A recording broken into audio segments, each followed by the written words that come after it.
everybody, how are you doing today? I am very well, thank you. Today we are going to be doing some July journal with me's, and I have a confession to make. As you will be able to see, I have not done a single thing in my July journal this month. It is currently the 19th of July. Actually, when I was filming this, I think it was the 18th of July. And 18 days have passed with no journaling. And it's not because I wasn't busy. I was busy. That's probably the reason that I haven't journaled. So as you can see at the top of each page, I've written a little pencil note, which is what I did on a specific day or what I wanted to journal about. And I tend to do that if I have fallen behind, so I know what to catch up on. And for this page in particular, so we're in 4x speed today, so it's not too fast. So I should be able to talk you through each page. So I decided, so last month and probably the month before, I can't remember, but I decided to draw most of my journal using watercolors and pens and pencils, and just to draw most of it.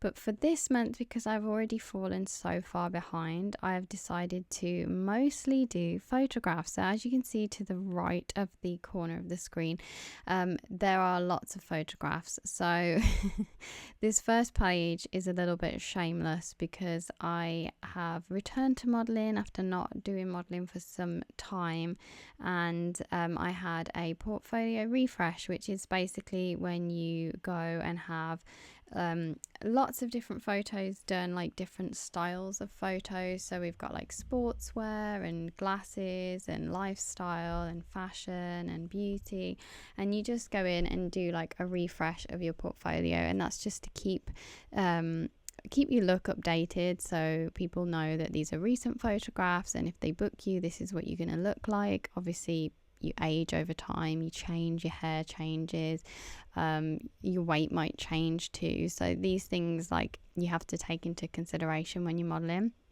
and you have to constantly be updating your portfolio. So I went on this shoot and it was really lovely, and I journaled about it last month, but this month I got the photographs back, so that's why I decided to put them in my journal. I don't often put things like this in my journal. I honestly, this is going to sound bad, but I get sick of looking at my own face. But obviously that just comes with the job. It comes with modeling. But I'm really happy with these photographs. Like, I am really happy with them, and hopefully I'll be doing some more modeling work soon. I have done a few shoots this month as well, but I don't like to talk too much about it. I don't know why. I just feel like it's another part of my life, and I don't know, I just feel like it's totally separate to what I do here on this channel, which is odd really, because it's still me. But anyway, I decided to share those photos with you today, and I was proud of them too, so I wanted to put them in my journal. And like I said, I'm trying to catch up, so I'm putting as many photos as I can in here, and I'm just writing a little bit about the photos and how I feel about them and my experience on the day, I guess, as well. And then from that page, I can't remember what I did next. I'm just adding a few little scribbles on the page to just tie it together, some stickers, some paper as well. And then this page is a shopping day, so I went to IKEA. I feel like I've journaled about IKEA multiple times. Fun fact, in Japan it's called IKEA. And when I was trying to tell someone that I'd been to IKEA, they had no idea what I was talking about. And then I realized it was called IKEA in Japan, in Japanese. So yes, I went to IKEA with my mom, and I've decided to as well. So I don't think I use any watercolors during this journaling, and that is because I wanted to do a speedy journal. Like I said, I'm very far behind, so how I tend to speed up my journaling process, if I have a lot to document, I tend to use like paper to cover most of the page so it looks more full, and I use stickers as well instead of drawing. And I will also use these markers, which are Tombow markers.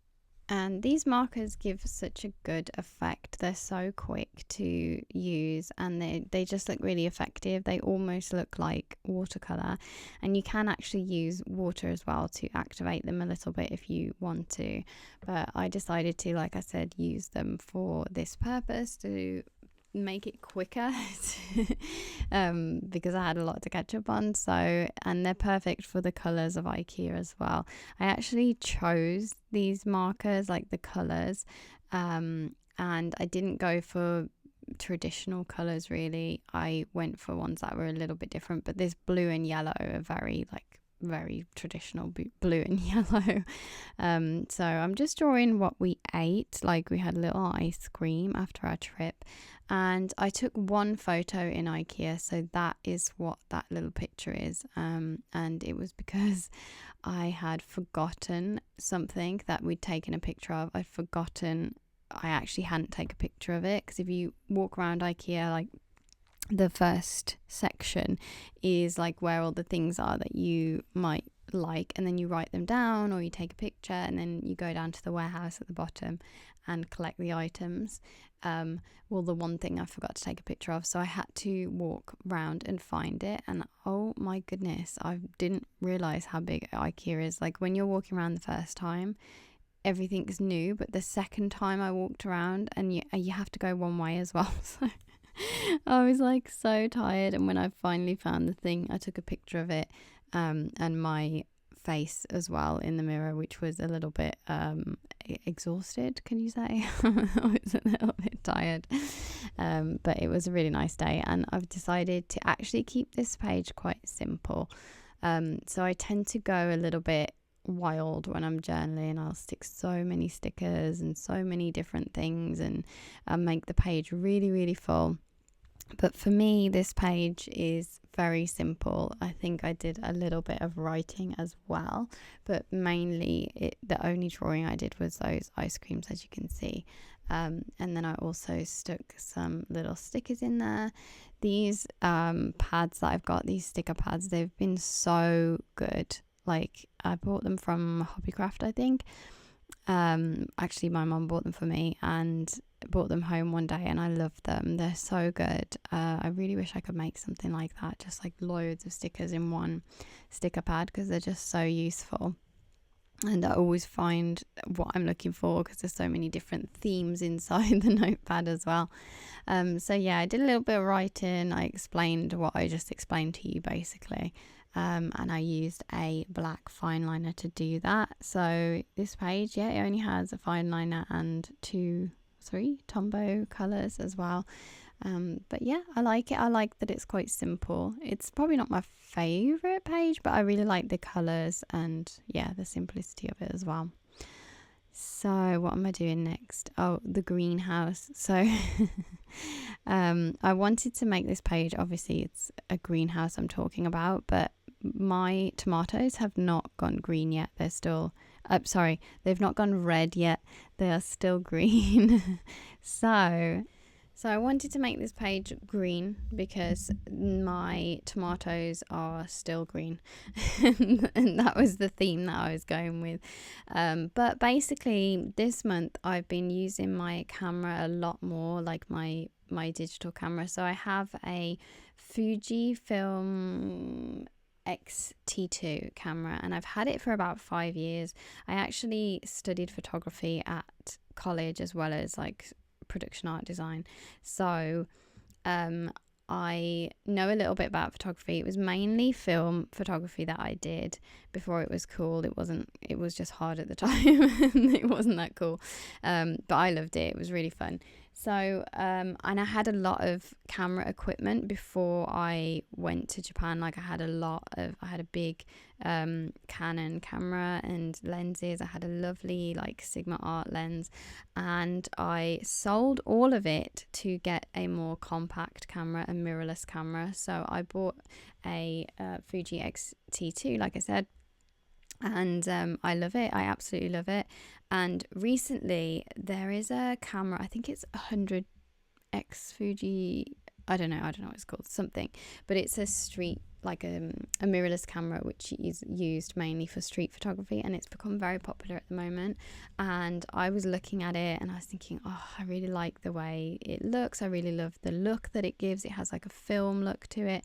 So I went back into my my storage where my things are, like my electronical things, and I found some old filters from my film cameras. I found a couple of film cameras as well. I've always got a film camera on me.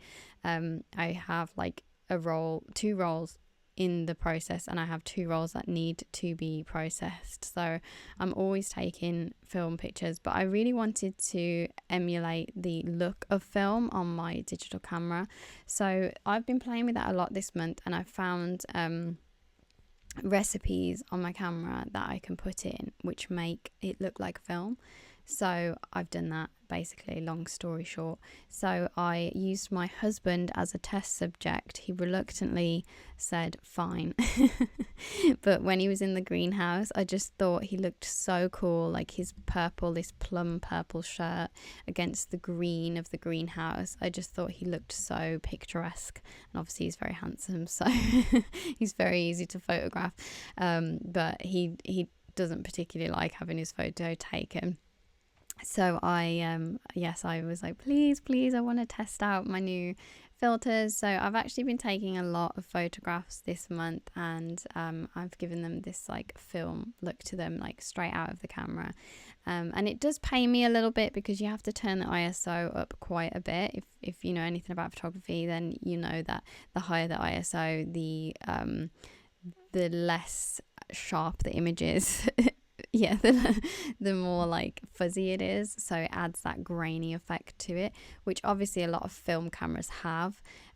So it's quite hard for me to put that up and know that I'm like diminishing the quality of the photograph. But I do really like the film look to it, so I'm super happy, and I printed off lots of photographs, as you can see. And I just wanted this page to be so green, and with the filter that I used as well, that lovely green, and then Jack's like t-shirt just popping out a bit of purple, and I just love it. I love the photos. It's probably my favorite page that I've done this time. So yeah, I'll show you a close-up at the end so you can see everything. So this page is about some crocheting that I did over the weekend. I don't have an awful lot of spare time, but I am one of those people that is a jack of all trades and master of none. That is me to a T. Anything creative, I will throw my hat in and want to have a go at it. Well, I've always liked crocheting, like maybe, I don't know when I did my first, probably 2017 or something like that. I definitely did knitting before that because my grandma has always knitted. But my grandma crochets every day as well, so I'm definitely inspired by her. But I had a new bag, which I love, but I didn't have a bag charm to go on it, and I'm just a fiend for like keyrings and bag charms. Like, I've collected them from when I was a little girl, so I just felt like I had to have one. So I found this cute pattern. I will link it in the description below. It's very cute. It was for there's like a TV show with are they called Bear Bears or something? But it was for those, and oh, sorry, my phone just pinged. But I loved it so much, this design, and I changed it slightly to suit what I liked. So I made one of those, and everyone seemed to really like it. So I ended up making 3 more. So I made 4 of these little bear things over the weekend, and I just loved it. I had a lot of fun doing it, and I felt very relaxed as well. But I wanted to get them all finished on Sunday so I could start the week fresh and like not be doing something that's like leisurely. Like, I like to, get things done in the week and everything. So this is more of like a pastime thing for me to do. So I actually stayed up really late, like finishing them, but I love them to pieces. I don't know if you can really see in the picture there, but I've drawn a little picture of the one on the right.